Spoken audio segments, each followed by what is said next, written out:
Hello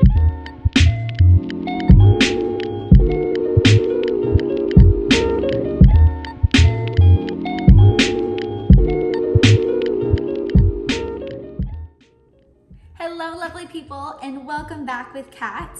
In today's video, I'm going to be sharing with you my not so secret recipe and how to instantly cure your sweet cravings. And it takes just one simple ingredient. That's right, it's butter, baby. Today I'm going to show you how to easily make this brown butter at home as a sweet treat with my fail-proof recipe, and we'll taste these together. As always, I'll break down the costs and how I shop for my ingredients. So let's go.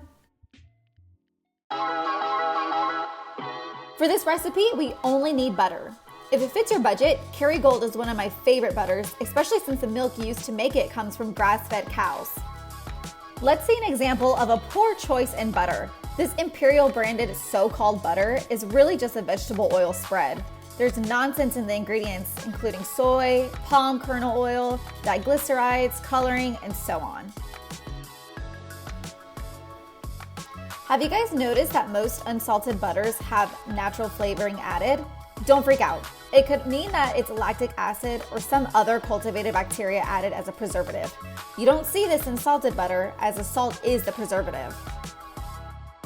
Enough shopping, let's go home and get started.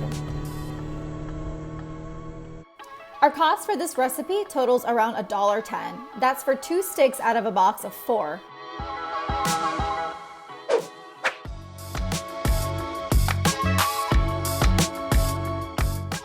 The butter I picked up today is from the Food Lion, and you can see ingredients for my salted butter is just cream and salt.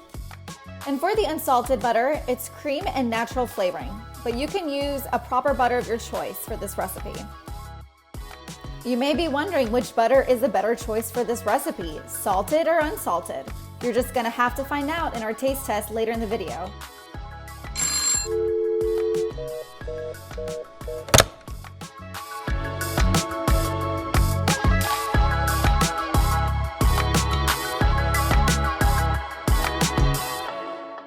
To get started, I'm laying out my silicone mold and I'm keeping it close by.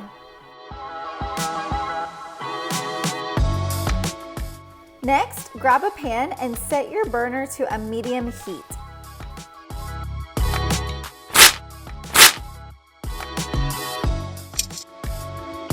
As the butter begins to melt, you'll want a whisk in hand to continuously mix the melted butter. This will prevent it from overcooking, and we'll do this for roughly 5 to 6 minutes. If you're finding some difficulty separating yourself from your sweet cravings during your early carnivore journey, don't worry, they will eventually go away on its own. But if you need a crutch, I do recommend trying these out. Now, at this point when the butter is a golden caramel color, you want to take your pan away from the heat because now it's time to start filling your molds.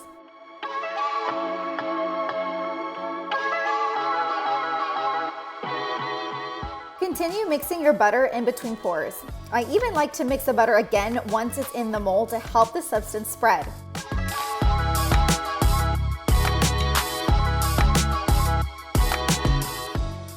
When you're done, pop this in the freezer and let it cool.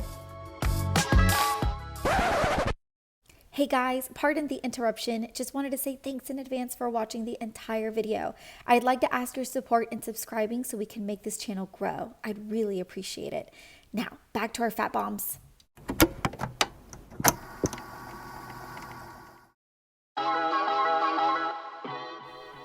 So where were we? Oh yeah. So this only took about 10 minutes for it to completely cool down in the freezer. You can of course keep it in the freezer longer, but it should immediately pop out just like this. Look how cute! So here is my guide to cooking the perfect fat bombs.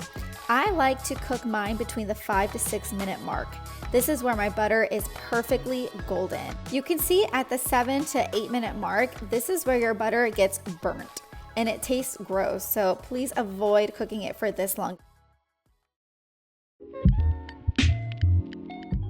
All right, here are the finished results of our butter fat bombs. I've got half salted and half unsalted, and super excited to try this out. It smells like toffee. It's so crazy. So let's start with the unsalted. just gonna break a piece of heart here. Right.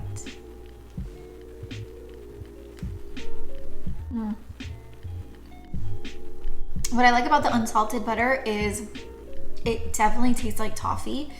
It's got some kind of sweetness to it, which is really crazy to think. It's just butter. And the only cooking I did was just melt it down from its original form. But hey, it works. All right, so on to the salted butter.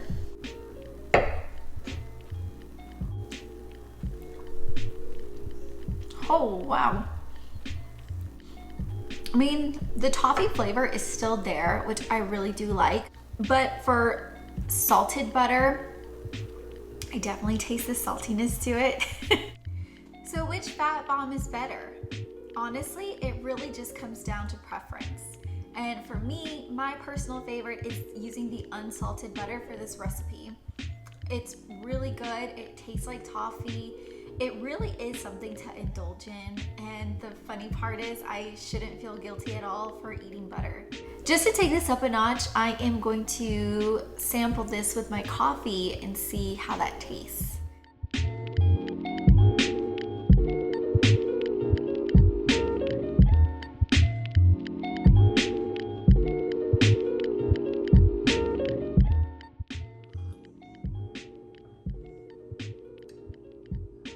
That is so good. That is so good. I'm super excited to hear if this is something that you guys would do.